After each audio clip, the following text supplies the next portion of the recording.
Hello friends, स्वागत है आपका अपने यूट्यूब चैनल साइंस स्टडी के ऊपर। आज हम इलेक्ट्रोकेमिस्ट्री का अगले टॉपिक के बारे में पढ़ेंगे। वो हमारे पास क्या रहेगा, कंसंट्रेशन सेल। ठीक है, अब देखो गैल्वेनिक सेल में हमने क्या पढ़ा था कि हमारे पास इस टाइप से क्या होते थे, दो हमने क्या लिए थे, बीकर लिए थे, जिसके अंदर एक में जिंक की रोड, एक में हमने किसकी रोड लगाई थी, कॉपर की रोड लगाई थी। ठीक है, लेकिन आज हम किसके बारे में पढ़ने वाले हैं, कंसंट्रेशन सेल। देखो वो सेल जिसके अंदर जो दो इलेक्ट्रोड्स लगाओगे, टू इलेक्ट्रोड्स, जो हम दो इलेक्ट्रोड्स लगाने वाले हैं, वो दोनों क्या होगी, सेम होगी।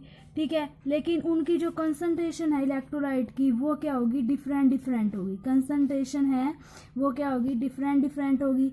इसीलिए इनको क्या बोला जाता है, कंसंट्रेशन सेल। क्या बोला जाएगा इन्हें, कंसंट्रेशन सेल। कि दो इलेक्ट्रोड लगाएंगे हम, इलेक्ट्रोड तो क्या रहेगी हमारे पास सेम।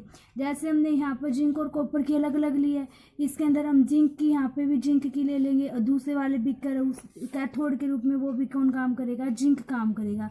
कि दो इलेक्ट्रोड सेम होगी, लेकिन उनकी जो कंसंट्रेशन है वो क्या होगी, डिफरेंट होगी। उसी को हम क्या बोलेंगे, कंसंट्रेशन सेल। अब कंसंट्रेशन सेल के लिए हम क्या पढ़ने वाले हैं, नरस्ट इक्वेशन को पढ़ेंगे, जो हमने पीछे वाले वीडियो में नरस्ट इक्वेशन देखी थी। अब देखो हमारे पास क्या होता है, एनोड और कैथोड दोनों क्या रहेंगे, सेम। क्या कहेंगे हम, एनोड, और हमारे पास क्या है, कैथोड। एनोड और जो कैथोड है वो दोनों क्या रहेंगे, हमारे पास सेम रहेंगे। ठीक है, एनोड के लिए हमने माना जिंक को, और कैथोड पे भी हमने किसको मान लिया, जिंक को, या फिर जिंक की जगह हम इसको एम मेटल को मान लेते हैं। किसको मान लिया हमने, एम मेटल को मान लिया। अब देखो अगर ये अपने इलेक्ट्रॉन डोनेट करेगा तो किसके अंदर कन्वर्ट होगा, एम प्लस एक्स। तो ये हमारे पास एनोड के ऊपर बीच में हमने क्या लगाया, साल्ट ब्रिज। ठीक है, और जो इलेक्ट्रॉन को एक्सेप्ट करेगा वो किस में कन्वर्ट हो जाएगा, मेटल के अंदर। तो ये वाला तो क्या रहेगा हमारे पास एनोड, और इस साइड वाला हमारे पास क्या रहेगा, कैथोड। ठीक है, अब देखो नर्स्ट इक्वेशन क्या होती थी, E cell is equal to हमारे पास reduction potential at standard condition minus 0.0059 by N number of electrons log 10, और क्या होता था हमारे पास क्यू। ठीक है, ये नर्स्ट इक्वेशन हमने पढ़ी थी। अब नर्स्ट इक्वेशन हम निकालने वाले हैं किसके लिए, कंसंट्रेशन सेल के लिए, कि वहां पर क्या होगा कंसंट्रेशन सेल के अंदर। तो अब देखो ई नोट सेल निकालो, इसका इलेक्ट्रोड पोटेंशियल निकालेंगे। तो हमारे पास मान लीजिए हमारे पास एनोड वाले के लिए एक्स और कैथोड वाले के लिए भी एक्स, तो एक्स में से एक्स माइनस करेंगे तो क्या आ जाएगा हमारे पास, 0। तो याद रखना कंसंट्रेशन सेल के लिए जो स्टैंडर्ड कंडीशन में हमारे पास इलेक्ट्रोड रिडक्शन पोटेंशियल है उसकी वैल्यू क्या रहेगी, 0। एन हमारे पास किसके इक्वल आएगा, एक्स, क्योंकि कितने इलेक्ट्रॉन्स दिखाई दे रहे हैं हमें यहाँ पर, एक्स इलेक्ट्रॉन। तो नंबर ऑफ इलेक्ट्रॉन्स है वो हमारे पास क्या हो जाएंगे, एक्स। ठीक है, एनोड के ऊपर क्या रिएक्शन होगी, क्या रहेगी हमारे पास, एनोड के पास क्या रिएक्शन होने वाली है कि एम कोई मेटल थी, उसने क्या कर दिए, एक्स इलेक्ट्रॉन डोनेट कर दिए, और क्या उसके ऊपर चार्ज आ गया, एम एक्स पॉजिटिव। ये C1 कंसंट्रेशन है। ठीक है, यहाँ पे ध्यान दे लो, जो आपने ये एनोड लिया है, यहाँ पर एनोड पे तो कंसंट्रेशन क्या होगी, C1, और कैथोड पे कंसंट्रेशन है वो हमारे पास क्या रहने वाली है, C2। एनोड के ऊपर कंसंट्रेशन C1 और कैथोड के ऊपर कंसंट्रेशन क्या रहेगी, C2।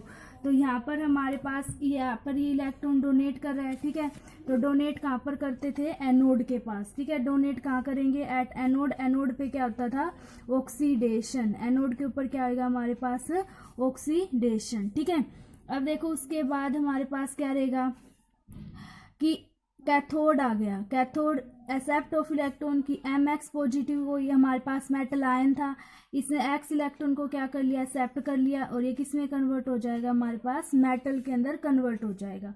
ठीक है, अब दोनों रिएक्शन के वाला रिएक्शन करेंगे तो एक्स इलेक्ट्रॉन से X electron cancel, M plus हमारे पास क्या हो जाएगा, यहाँ से एक्स इलेक्ट्रॉन से एक्स इलेक्ट्रॉन कैंसिल, तो क्या हो जाएगा, एम प्लस एक्स, और ये किसके अंदर कन्वर्ट हो जाएगा, एम के अंदर कन्वर्ट हो जाएगा। कर सकते हैं हम इस टाइप से। ठीक है, तो यहाँ पर कंसंट्रेशन कौन सी रहेगी, C2, और ये वाला कंसंट्रेशन वाला कौन सा हो जाएगा, C1। ठीक है, तो ये एम से एम ये वाला कैंसिल हो जाएगा। ठीक है, ये C1 कंसंट्रेशन वाला, और ये हमारे पास कौन सा आ जाएगा, C2, क्योंकि कैथोड के ऊपर कंसंट्रेशन क्या थी, C। अब क्या की वैल्यू क्या आ जाएगी, C1 बाय में क्या आ जाएगी हमारे पास, C2। ठीक है, फिर ई सेल लिखेंगे, ई सेल किसके इक्वल लिखेंगे,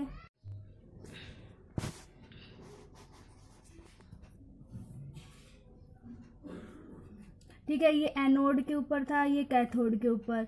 ये हमारे पास C2 कंसंट्रेशन, क्योंकि ये कैथोड वाला है, ये C1 कंसंट्रेशन, ये हमारे पास एनोड वाला है। तो क्या की वैल्यू क्या आ गई, C1 बाय में हमारे पास क्या हो जाएगा C2।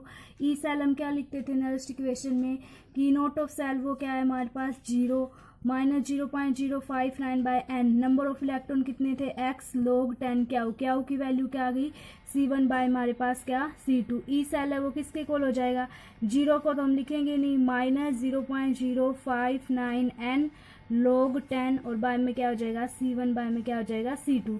अगर आप इस माइनस के साइन को उठाओ तो हम कैसे लिख सकते हैं 0.059 n log 10 उल्टा हो जाएगा, क्या हो जाएगा हमारे पास C2 बाय में क्या हो जाएगा C1। ठीक है, कर सकते हैं हम इस टाइप। अब देखो इसका एग्जाम्पल लेते हैं आगे, एग्जाम्पल के साथ समझ लो कि हमारे पास ये था कॉपर, ये किसके अंदर कन्वर्ट हो रहा है, कॉपर 2 पॉजिटिव के अंदर कन्वर्ट हो रहा है। ये साल्ट ब्रिज है, ये कॉपर 2 पॉजिटिव किसके अंदर कन्वर्ट हो रहा है, कॉपर के अंदर। तो इसको तो हमें पता चल गया ये एनोड है और ये वाला हमारे पास क्या हो गया कैथोड। ठीक है, एनोड पे जो कॉपर की कंसंट्रेशन है वो 0.01 मोल है और यहाँ पर जो कंसंट्रेशन है वो क्या रहेगी हमारे पास 0.1 मोल। ठीक है, ई नोट सेल हमें पता ही है कितना था हमारे पास 0, ई नोट सेल हमारे पास कितना था 0 हो जाएगा। ठीक है, ई सेल कैसे निकालेंगे हम, फिर हमारे पास माइनस 0.059, नंबर ऑफ इलेक्ट्रॉन्स कितने हैं 2, एन हमारे पास 2 हो गया, log 10। अब बताओ C1 हमारे पास कंसंट्रेशन कितनी है 0.01 m बाय में हमारे पास क्या हो जाएगा 0.1 m। ये क्या है हमारे पास C2 पे कंसंट्रेशन है। ठीक है, तो ई सेल है वो आपके पास क्या हो जाएगी 0.0592 बाय माइनस हमारे पास क्या हो जाएगा, यहाँ पे ऐसे लिख सकते हैं log 10। ठीक है, और 10 उसके ऊपर जाएगा तो 10 माइनस 1। अब इसका आंसर लिखोगे तो क्या रहेगा हमारे पास -1। ठीक है, तो वैल्यू हमारे पास क्या बच जाएगी, ई सेल है वो किसके इक्वल आ जाएगा 0.059 बाय 2। तो आंसर क्या हो जाएगा 0.0954। इस टाइप से हम क्या कर सकते हैं निकाल सकते हैं। ठीक है, देखो अगला टॉपिक आपके पास रहेगा equilibrium constant for Nernst equation. Equilibrium का मतलब क्या होता है कि जैसे हमारे पास ये था, दो हमने इलेक्ट्रोड लिए हुए थे, याद है, एक जिंक वाला लिया था हमने गैल्वेनिक सेल के अंदर, एक हमने किसका लिया था कॉपर वाला। तो एक कंडीशन ऐसी आती है कि हमने क्या कहा था यहाँ से इलेक्ट्रॉन इधर जा रहे हैं, यहाँ से इलेक्ट्रॉन इधर जा रहे हैं। एक कंडीशन पे इक्विलिब्रियम आ जाता है, नंबर ऑफ इलेक्ट्रॉन्स है वो फ्लो होना बंद हो जाते हैं, इलेक्ट्रिक करंट फ्लो होना कम हो जाता है, 0 हो जाता है। तो उस कंडीशन को हम क्या बोलेंगे इक्विलिब्रियम। क्या बोलेंगे हम उसे इक्विलिब्रियम। ठीक है, अब देखो इक्विलिब्रियम के ऊपर है ना ई सेल है वो क्या रहेगी हमारे पास 0 और इक्विलिब्रियम के ऊपर क्या की वैल्यू क्या हो जाती है के इक्विलिब्रियम, मतलब कि कांस्टेंट मानते हैं के। टेम्परेचर क्या रहेगा वही 298 केल्विन। ठीक है, ई सेल है वो हमारे पास इसकी इक्वल हो जाएगी E naught cell minus 0.059 N log 10 क्या हो, ये हमें पता है, ये नस्ट इक्वेशन थी हमारी। ठीक है, अब देखो ई सेल की वैल्यू क्या होगी 0, सेल की पोटेंशियल वैल्यू तो 0 होगी क्योंकि करंट फ्लो ही नहीं कर रहा वहाँ पे। तो ई नोट सेल है माइनस 0.059 log 10 क्या के लिए हमने क्या बताया था कांस्टेंट के। ठीक है, उसके बाद देखो हमारे पास ई नोट सेल है वो किसके इक्वल हो जाएगा माइनस, ये इधर चला जाएगा हमारे पास तो प्लस का हो जाएगा 0.059 एन log 10 के इक्विलिब्रियम। ठीक है, अब log 10 के इक्विलिब्रियम ये एंटी लॉग के द्वारा वैल्यू निकालते होते हैं, किसके इक्वल हो जाएगा E naught cell multiply by N और क्या हो जाएगा बाय में 0.059। ये हमारे पास किसके लिए रहेगा equilibrium constant for Nernst equation. ठीक है, नस्ट इक्वेशन निकाली, किससे आपने इक्विलिब्रियम कांस्टेंट की वैल्यू इसकी निकाली है। ठीक है, कर सकते हैं हम इस टाइप से इसको।